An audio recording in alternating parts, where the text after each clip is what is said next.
Okay. Before we dig into this episode, there are some things we'd like you to consider. Namely, the point in sharing this story. Our intention in sharing is to connect our listeners with the storyteller in a meaningful way. That connection is usually obvious in most any story told, but that connection might be harder to make when the story is about darker times in life. But beyond that, we want you to consider a concept called owning your stories.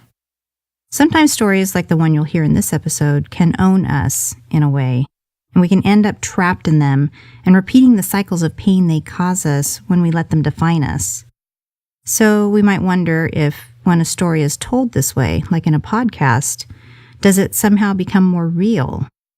Will recording the story make that pain somehow permanent, and maybe even impossible for the storyteller to leave that pain behind?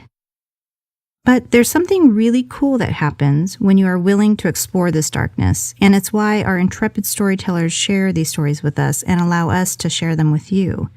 Brene Brown tells us in her book, Daring Greatly, when we bury the story, we forever stay the subject of the story. If we own the story, we get to narrate the ending. So there's a certain transformation and healing that becomes available when we tell others about times in our lives that are heavier than usual, or maybe something we might be afraid or ashamed to let out into the open. And when a storyteller owns their story in a way that allows them to transcend it, then their listener feels invited to find understanding in their own darker stories and perhaps find the courage to begin healing themselves. It's the wish of our storyteller and her family that she remain anonymous, and it's our hope and our storyteller's hope that you use her story to gain a bit of perspective in your life. To realize there's another story, perhaps not commonly shared with others or spoken of out loud, but one being lived out every day through the people in your life. And now, the episode.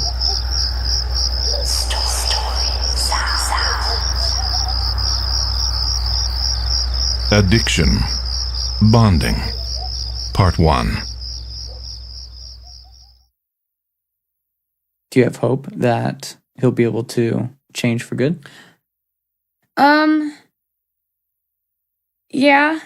I mean, if I'm being totally honest, I just feel like there's no relationship left to mend because, yeah, he was a great dad when I was younger, and now he's slowly getting better-ish.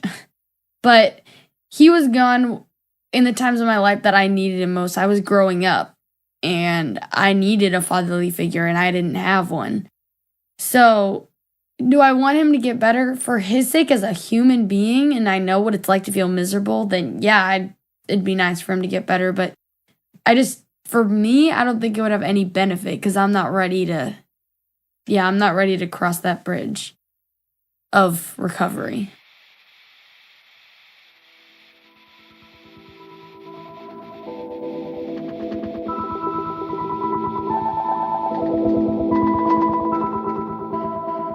Sometimes we find ourselves on both sides of the same coin at different points in our lives. Circumstances change. The victim becomes the victimizer. The one who does the breaking up becomes the one who gets broken up with. There's a third side of the coin, the edge. But what if you aren't able to leave one side or the other and stand on that edge? Sometimes healing requires breaking the cycle. Sometimes breaking the cycle means escaping a personal reality that says there are only two sides to the coin. To transcend sometimes is to escape into a fleeting fantasy. When your back's against the wall, when there's nowhere to move to, sometimes the only way out, sometimes the only way to transcend is to find ourselves in fantasy.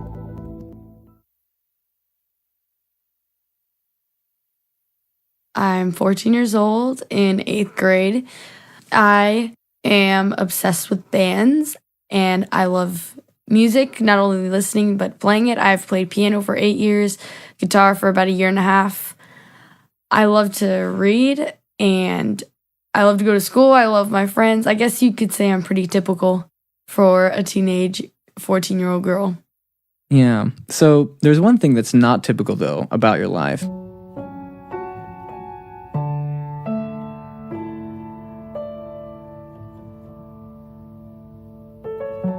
My dad spends a lot of time at work. He spends a lot of time eating, watching TV. He's basically a couch potato. He doesn't have any hobbies or anything that like are productive to have him go out and do something. My father does not have many friends. He has acquaintances that he enjoys speaking with on occasion. Just looking at him and how he acts, I don't think he thinks he has a purpose other than going to work and being a part of the income. But that's probably not the best purpose to think that you have, because that must be miserable. I don't think he has any enjoyment in his life because it's the same repetitive cycle every day. And what enjoyment is there in not having change? I feel like he just feels so guilty for everything that he's done that he's bottled up everything inside of him, and he feels he can't share it with even his own wife or anybody else. I don't think he likes his life.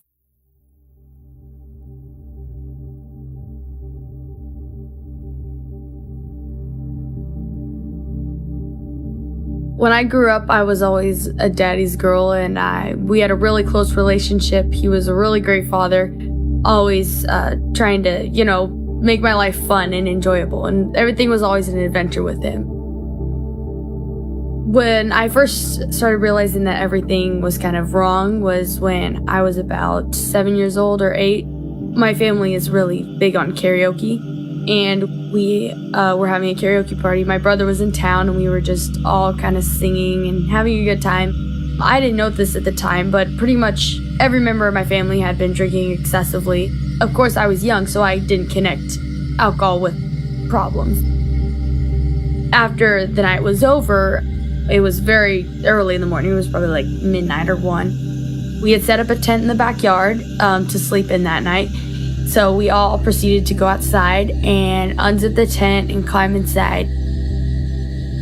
The whole kind of mood just sort of changed. I heard my dad actually moaning like he was sick to his stomach. So then it kind of became a fearful environment instead of enjoyable, because I thought that something was wrong with him. I heard someone desperately trying to get out of the tent, and the zipper was moving kind of ferociously, like someone was really in a hurry to get out. And then I heard somebody stumbling over themselves over to the side of the yard, and that's when I stepped out of the tent and saw that it was my dad. And then that's when he proceeded to vomit.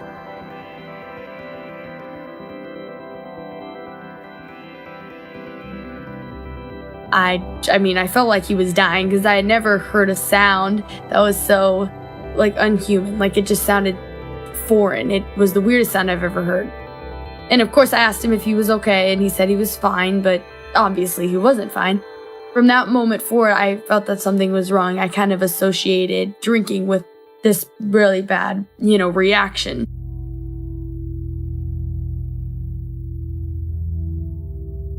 There's a lot of incidents in between, but the next one that really stuck with me, my cousins were in town and they were staying with us. Hence, we were having another karaoke party because that's a really big part of our family's lives.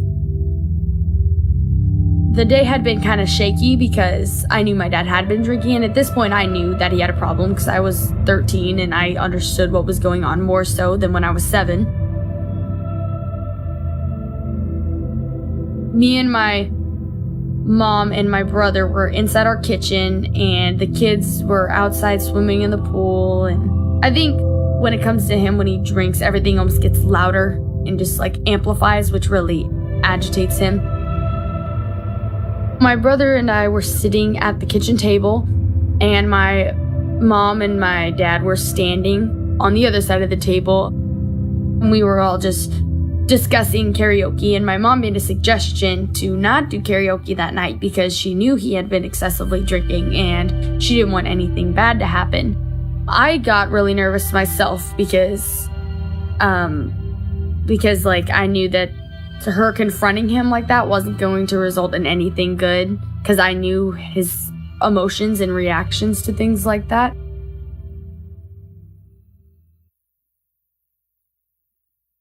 So as my brother and I sat there and watched this whole situation unfold, my father began to become really angry and lashing out at my mom.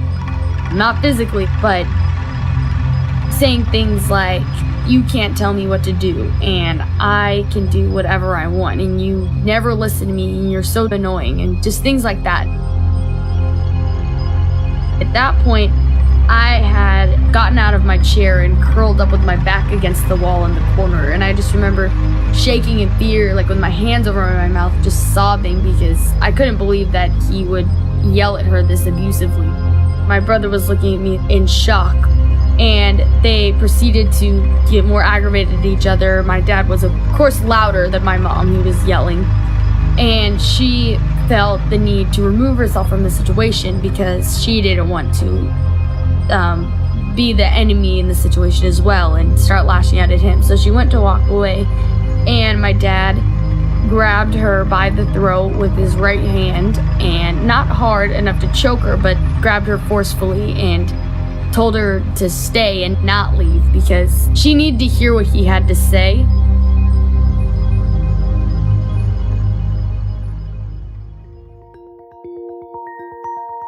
Sitting in that corner feeling so helpless because literally you have two walls beside you. You have nowhere to move. You can't go forward, otherwise you'll face two, tigers basically attacking each other. You can't go side to side because you're surrounded by walls. Just watching the one person who you were so close to when you were younger and the person that you're close to now get into a fight to the extreme of one grabbing the other by the throat. I thought he was going to hurt her more than he actually did. I think he hurt us both more emotionally than physically, of course, but just the fact that he would even touch her in a way to threaten her life if he would have become more extreme, it was just horrible. I felt like I was in this position where I couldn't do anything. I was so helpless and I felt lost. My mind was racing. I was like, who has this man become? I grew up with this wonderful father and look what he is now. He's a monster.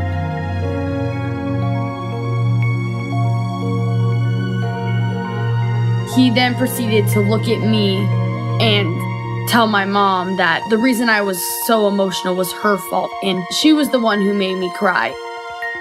And so after the situation had calmed down as much as it could, and both parents left the room, I went into my dad's closet and got a metal baseball bat.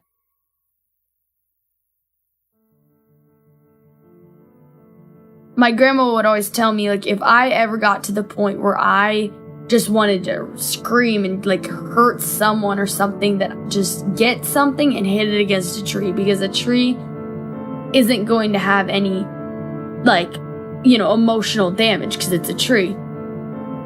I targeted one tree and just took this bat and was hitting it as hard as I could, leaving these marks in it and chipping off the bark. I mean, I was hitting it so hard. The sound around me was quiet because we were outside and there was no noise, but just this repetitive clunk, clunk, clunk of this bat hitting this tree was the only noise that echoed through the whole entire neighborhood.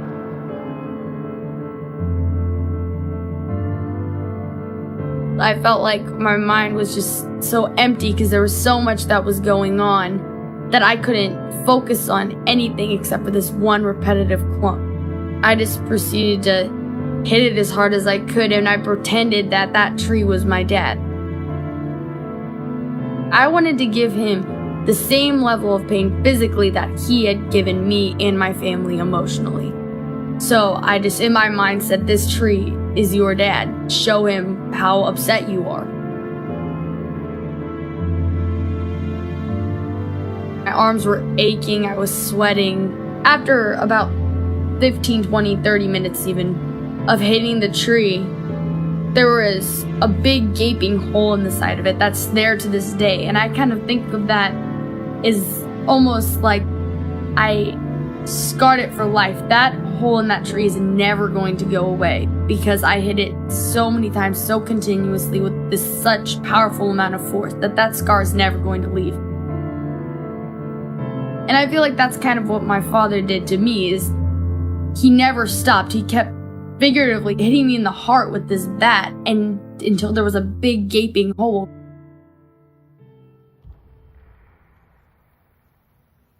So in the end of that year, things had not gotten much better, but they weren't physical anymore. My mother and I were watching TV like every typical night, and she got a phone call. I heard mumblings over the phone, and she said things like, "Oh, I had no idea he's there," or "We'll just keep him there overnight." As soon as she said he, I knew she was talking about my dad. I just remember thinking like, oh God, what has he done this time? Like, great, what type of trouble has he gotten himself into? Finally, after she hung up, she just gave me this blank stare. She just simply said, "Your dad's in jail for DUI." I started crying hysterically. He's my father and he's in jail. Like, it was scary, and I didn't know at that point if anyone had gotten injured, if he had gotten injured. I knew immediately that there was going to be fines charged against us, and just all this stuff went through my head of how much this one accident is going to damage us as a family. At that point, my feelings for my dad was kind of numb. But then in that moment, all the feelings of hatred that I had for him previously just came rushing back, because, I mean, he could have killed someone.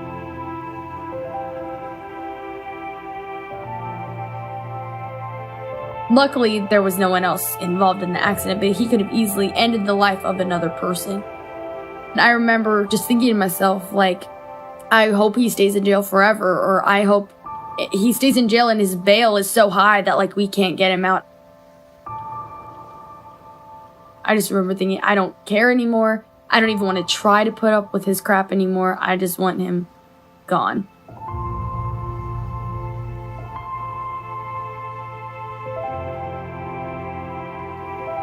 He didn't come home for a while. He just kind of came home to sleep and then left very early in the morning because he was ashamed of what he did.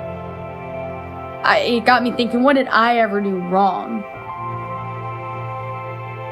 My mom and my grandparents would always tell me that I did nothing wrong, and I knew that I did nothing wrong. However, a part of me felt like I did, not as in the point of making him want to drink, but as in I did something wrong to deserve to have a father like this. I just thought the idea was so far-fetched, but it just made so much sense.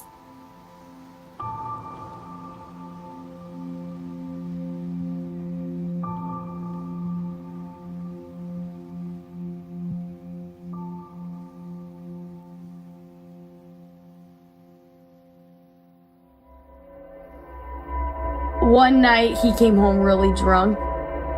He told me to sit down with him on the couch. Of course, I didn't want to be near him. He told me, when you don't want to get up and go to church, it makes me want to drink. And you do these things that stress me out and make me want to drink. He specifically called me out on everything I've ever done wrong, and he told me that is why he drinks. He never said it's your fault, but all the context of what he was saying said it's your fault. And as a child, having that stress put on you as saying, like, you are the reason that I am so messed up, and you're the reason that I'm emotionally scarring you and your mom and your grandparents and your brother and everyone else you care about, it's all your fault. That's something that no child ever wants to hear. And the fact that he did that while he was drunk, it really affected me really bad for a long time. I remember that so clearly.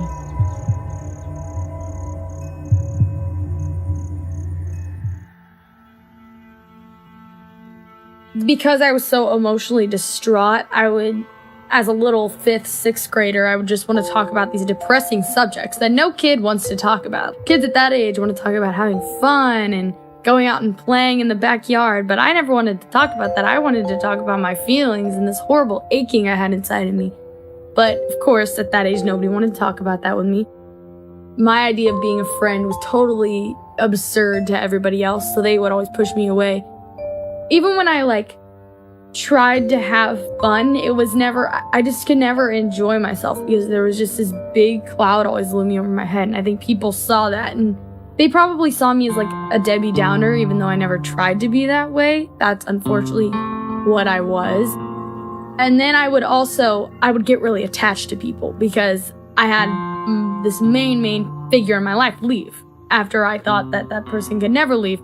So every time I had a friend, I would get so attached to them. I'd be like a leech. I would not let go of them. And I think that drove them to the point of insanity. Okay, I don't want to be friends with you anymore if you can't give me any space. And then I would be lost and heartbroken. So I needed something in my life that wasn't going to leave. I needed a strong rock that I knew for at least a few years was not going to leave.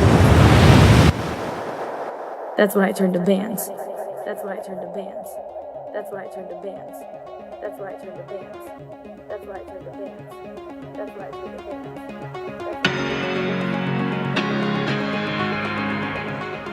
I would listen to music and hence discovered One Direction. And we dance all night to the best song ever. I'm a pretty big stalker fan when it comes to One Direction. I know everything there is to know about them. Anything as simple as favorite foods to as complex as blood types and hospitals that they were born in. Pretty creepy, but when you're actually the one sitting in my shoes and knowing all the stuff, it's not weird. It's only weird when you're looking at someone doing that. But yeah, they were kind of just my kind of almost counselors in a way. They would just take me to this whole different world. I'd close my eyes and listen to their songs and think, okay, they're in the room right now singing this to me. They know what I'm going through. Even though they don't, they do somehow. I needed an escape from reality, and I would have little fantasy stories, and it would kind of be continuous, almost like a storybook, because every time I'd stop, because I'd have to go to bed or do something, the next time I'd imagine my scenario, I'd pick up right where I left off. In my little scenarios, each of them would play a role. So Harry was my heartthrob. He was the one that always, fell in love with me in the end and always got me through everything. Niall kind of played the big brother role. He was always the one who would comfort me if I was sad. Louis was the one who'd always make me laugh. And Liam and Zane were kind of the two that just came in whenever I needed them. Zane would always sing to me in these little things because I love his voice. I would literally have 5 different scenarios going at once. I remember one where that night, it was just very typical drunk, dad on the couch night, and I was in my bed crying, and I just kind of remember thinking, okay, well, what if, they came to my house right now and saw this scene? What would they think? And I just kind of imagined, Harry, I don't know, just, yelling at my dad or something and being look what you're doing to her. And then, of course, they take me away and be we're gonna take you in and take you away from this. Hey, girl, I'm waiting on you. I'm waiting on you. Come on and let me sneak you out. I'd be at school and they would barge into the classroom and be we're here to take you away and you're gonna come on tour with us. Would they show up in their bus? The tour bus be waiting outside your school? No, normally it was a really nice convertible. Baby, you light up my world like nobody else do. And so I'd be adios, see you guys later, and then I'd follow them out into their car and they'd take me on tour with them and they'd sing to me and just little things like that. And that actually inspired me to write stories, and it kind of boosted my creativity when it came to writing. So yeah, you made fan fiction based on this. Oh yeah. Do you have one that you'd be willing to read or that you remember? No. I think I'm good. That pushing my boundaries? Yeah, just a little.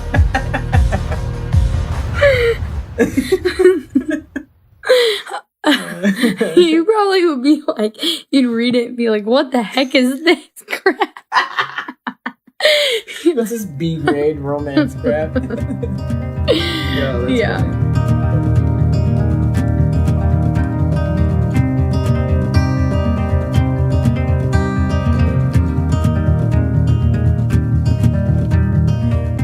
I think it was kind of my sweet escape a little bit. Like, that was my little imaginary world, was the one place where I felt happy. So did I want a different life at that time? Yeah, I did. And I thought at times that I deserved better than that.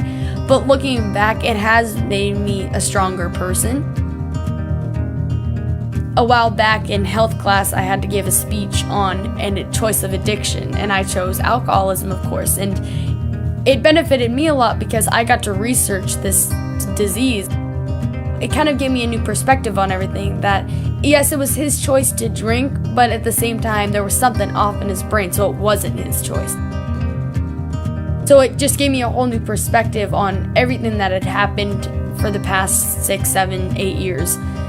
And also when I got to say it in front of people, it gave them a whole new perspective, because my main idea was alcoholism isn't just something you see in movies or read about in books, that it's something that your peers deal with every day, and you may never comprehend that they deal with that because they seem like happy people, but they deal with things that you don't know about. I got to inform peers of mine that alcohol isn't a joke, and I think a lot of them really took it to heart since I used personal experiences. I learned that the bonds with my friends are so important because they can change your perspective on your life, and to take all the times that you get to spend with them, like, don't take them for granted, because those friends are who morph you into the person that you're becoming, and it's so important to be able to have friends that you can tell everything to get your emotions out, and they don't care whether you say you hate someone or you love someone, because they're just there to listen. So I learned through all of that to definitely not take friends for granted, and just take the bonds you have with them and make them something amazing. I feel like as long as I can take what I've gone through and make me a stronger person, I feel like that's definitely gonna increase the goodness of my purpose. And also, if I can educate other people and make a difference in their minds, I mean, it's just making one person, making their viewpoint on their life different. They have an alcoholic parent or grandparent or sibling themselves, and they can connect with what I've gone through, or even if they have no idea what I've gone through, but yet they still can, like, feel sympathy and then make a change in their life to not ever overdrink. As long as I can make people kind of think and contemplate where they're going in their life for the better, then I think that's a big purpose, and I want to fulfill that far into the future.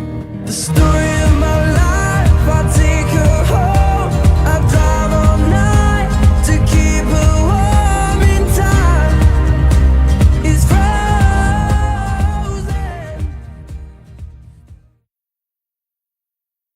Fantasy is hardly an escape from reality. It's a way of understanding it. Lloyd Alexander.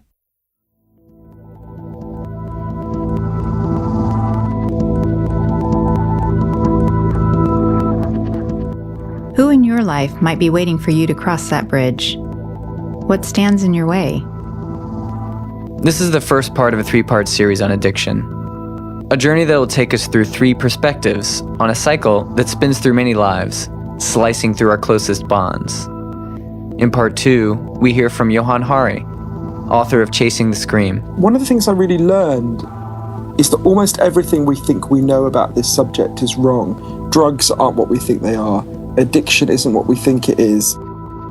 His research seems to suggest that this cycle can be better understood as a problem with the human need to bond, rather than the traditional views typically held on addiction. What if the way out of the cycle is found in a better understanding of the human creature, rather than our blaming the drug of choice?